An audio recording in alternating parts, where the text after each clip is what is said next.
This video is sponsored by Premium Sound, one of the UK's premier dealers located in Kensington, London, with an online store carrying a comprehensive inventory to cater for a variety of needs. For more details, click the link in the description. This is my first video of 2024, so for everybody who's watching this close to its time of release, Happy New Year. I should give you a bit of a background as to how I came about reviewing these speakers that you see behind me. Jay Lee, who has his own YouTube channel, many of you will know, he's worked in conjunction with CSS, Creative Sound Solutions, to develop the Typhons. Now I should point out that prior to Jay contacting me a few months ago and asking me if I'd like to review his speakers, the only interaction I had with him was to exchange a few pleasantries in the comment section of each other's videos. I was curious to see what Jay and the CSS team had come up with though. But Jay isn't going to get any special treatment here, nor would he expect so. So, as with all my reviews, these opinions are purely my own.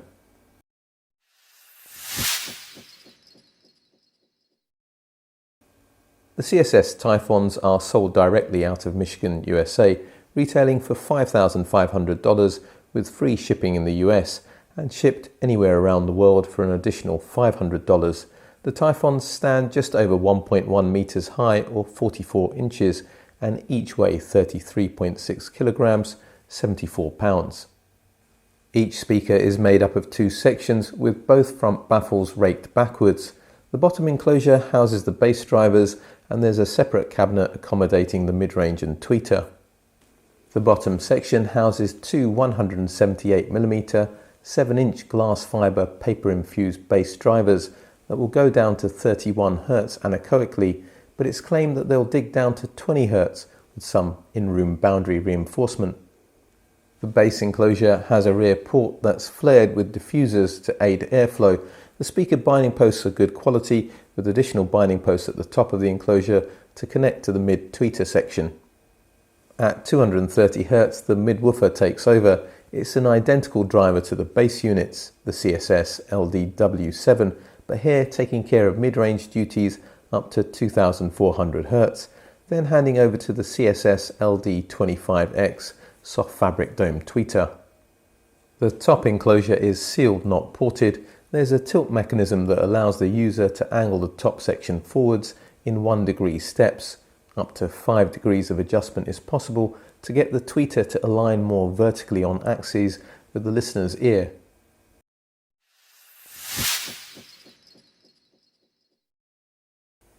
I want to talk about some of the design choices. It was Jay that came up with the concept of the Typhons. He wanted a three-way speaker that was pretty much full range and incorporated some of the design elements of two of his favourite speaker brands. Wilson Audio also makes speakers with raked bottom sections and a tilt mechanism for the top section. This can be part of getting time alignment between the drivers, but in most cases, tilting the top section should be viewed more as getting the tweeter vertically on axes with the listener. It's a useful feature to have when you have tweeters mounted towards the top of enclosures that stand over 1.1 meters high. The likelihood is that that tweeter is going to sit above ear height in most listening positions. An alternative is to have that tweeter mounted below the mid-range unit on tall speakers like this to get it closer to ear height. Jay is not alone in admiring the way that many Sonus Faber speakers are finished.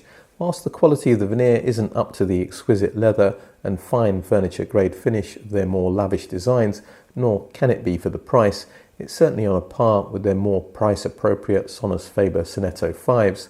The Typhons share a few design elements with the Sonettos, a similar shaped cabinet, and the outrigger feet and spikes. There's some complexity in the design of the Typhons.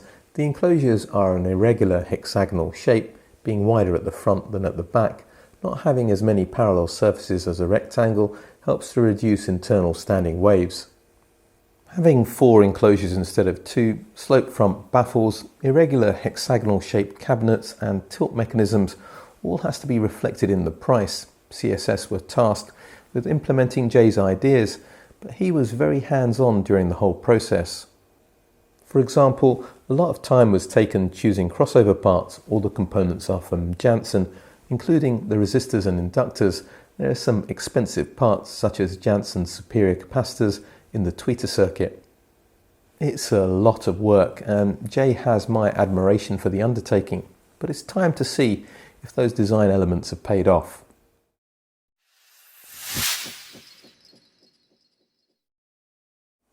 Firstly, the Typhons are not what I expected. I didn't really know what to expect. I was probably guilty of judging a book by its cover. These are not bass monsters. I did wonder if they'd be all oomph without refinement. That is not the case. If there's one word that I'd use to describe the sound, civilized would be it. The bass may be the standout feature. It plays down low with very well judged weight and impressive note-to-note distinction. The Typhons don't quite have the mid-bass wallop of the ATC SEM40s that I reviewed, or the mid-range acoustic saturation, but the CSS speakers offer similar levels of resolution and will retrieve low frequencies that the ATCs can't. The Pearl Acoustic Sibelius offer greater clarity through the bass and mid frequencies, but yet again the Typhons will extend down further, and for those who like to rattle the window panes, no doubt play louder. As for the mid-range, tonally it sits distinctly on the warm side of neutral with very good levels of macro detail. I'm sure it's down to the fact that it's a three-way design with a 7-inch dedicated mid-range unit, why all the information that's extracted sounds open with effortless dynamics. There's also excellent instrument separation. Micro details, they're a little less convincing. So the leading edges of notes are a little bit softened, and those very, very fine details that you hear in the middle of a note, whether it's the vibrato of a voice, air resonating in a pipe of a brass instrument, or the reverberation of a guitar string after it's been plucked, that kind of information is smoothed over. Cymbal hits also aren't quite given as much prominence as instruments operating in lower octaves, but the tweeter is clearly very capable with high frequency and timing information preserved. It allows the Typhons to deliver a soundstage that has exceptional depth and more than acceptable soundstage width for speakers with cabinets of this size, even if they won't image and disappear like the best stand mounts. My process goes a little bit like this. Once I finish listening tests, I send an email with my findings to the manufacturer and distributor and wait for their feedback.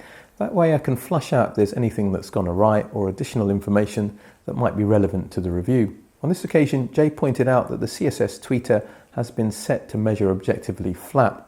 Now, there might be a number of reasons why subjectively I don't hear that to be the case, which would be a good topic for a video in its own right. What's important for customers to know is that CSS offer the facility to adjust the level of the tweeter up and down for up to 3 dB based on their preference. You can do this before you have the speakers delivered or afterwards for free of charge, as long as you pay shipping for the top modules both ways. Now, I wouldn't go as far as 3 dB, but certainly 1 dB or more likely 2 dB would be my preference.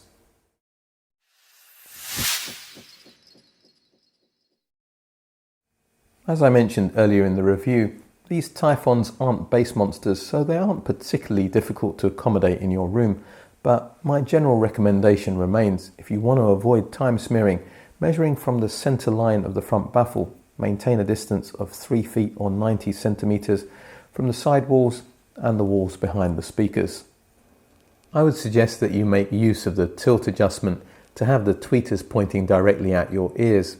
It's easy to set them flat or on maximum tilt, but the interim positions are a bit fiddly. I can't help but wonder if a ratchet-based system would have been more effective, i.e. adjustments made by the turning of a dial as opposed to this spring-loaded affair. The Typhons aren't particularly difficult to drive, but because they have a particular sound, some care is necessary when matching amplifiers. Before I get into that, let me just talk about sensitivity for a second.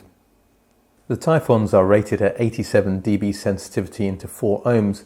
That's equivalent to 84 dB sensitivity into 8 ohms.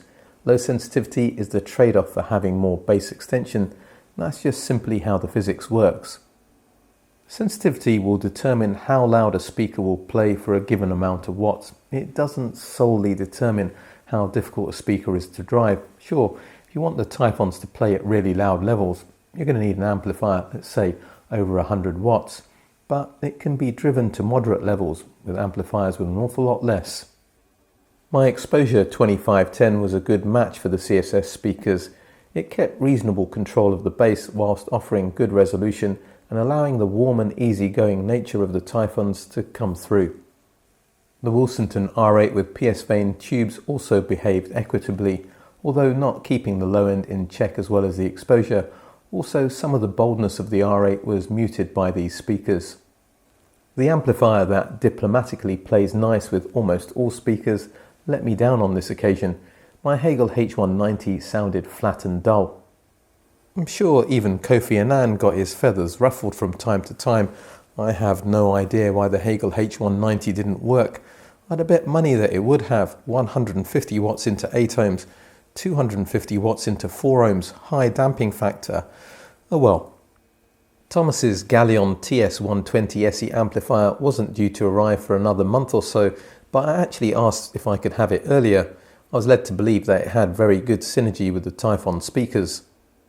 Tonally, I can tell you that it's a pretty good match, but I'm still investigating the Galleon's various modes of operation and tube rolling options, so I'll report my findings in that review. Finally, my trusted old Exposure 21 Pre and 18 Super monoblocks served up the best results of this bunch, opening up the soundstage considerably. I don't think any of the amplifiers I use squeeze the best out of the Typhons though. I suspect they'll really get singing with amplifiers that are a little bit on the dry and analytical side, naturally with very good bass control. The house sound of price-appropriate Audiolab, Denafrips and Yamaha amplifiers comes to mind.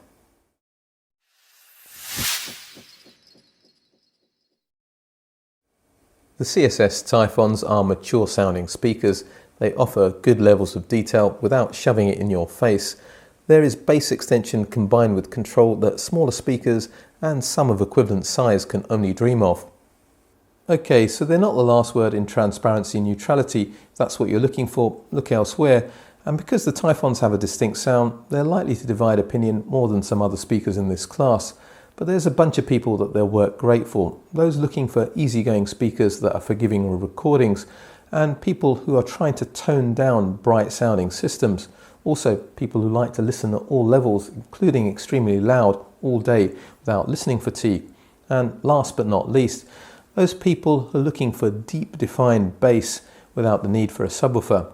CSS Typhons have all those virtues, and that's why they do enough here to get a highly recommended from this channel. My question for today is, what features would you include if you were designing your own speakers? You don't have to get too technical, it could be aesthetic features. I'll look forward to that discussion in the comments section. All that remains for me to say is, if you like what I'm doing with this channel, you want to see it grow, and assuming you haven't done so already, please like, share, subscribe, hit the bell notification. Check me out on Patreon. There's a couple of consultancy tiers that you can access there if you think I can help you on your audiophile journey. There's also some great ways to interact with me and other patrons. We have a very active WhatsApp group and monthly video calls. But for today, for now, the British Audiophile, signing off.